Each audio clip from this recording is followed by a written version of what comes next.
Hello everyone, welcome back. As part of the today's session, I just want to create a simple Maven project.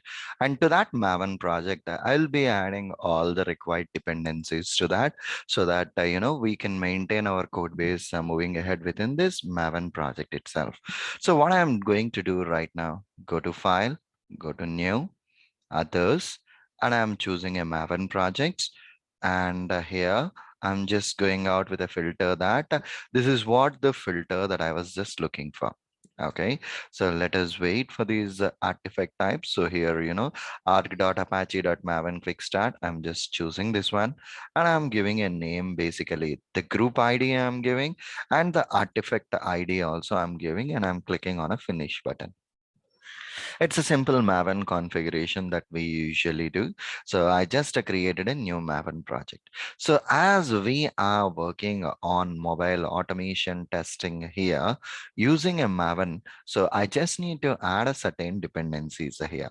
I navigated to the Maven repository and I'm searching for APM Java clients, and whatever the APM Java client versions are there, the stable version, I'm just picking up this dependency, come back and I place it that dependency here.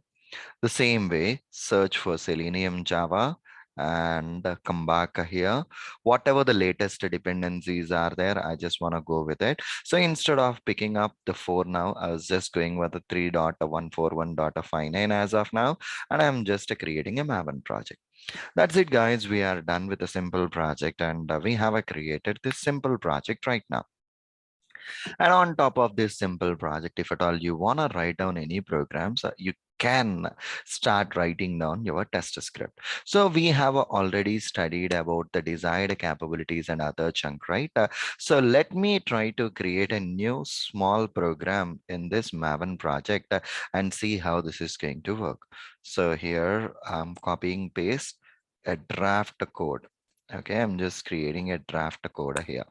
So in this program, if you clearly observe, we are passing all the sets of desired capabilities that we are passing.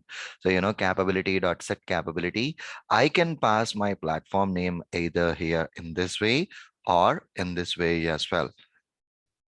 Mobile capability type dot a platform name, platform version, automation name, device name, app, and as well as the APM server URL, along which I'm creating an object to my APM Android driver.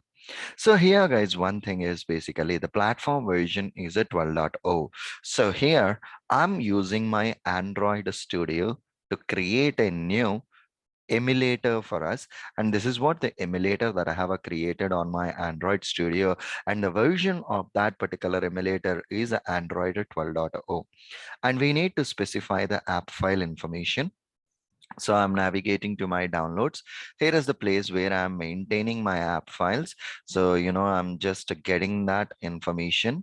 So, I want to update my folder or the APK file path. So I just copied my APK file information from there and I'm placing my APK file information here.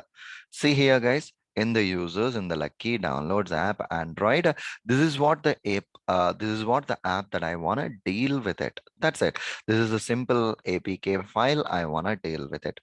And I'm just cross-checking whether my APM server is up and running. Of course, my APM server is running right now.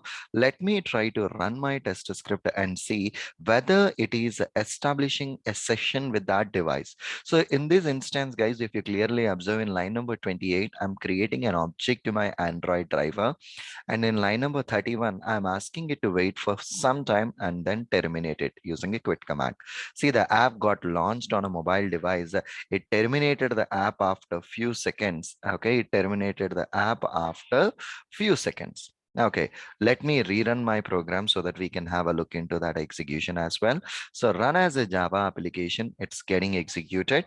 Have a look into this particular piece now.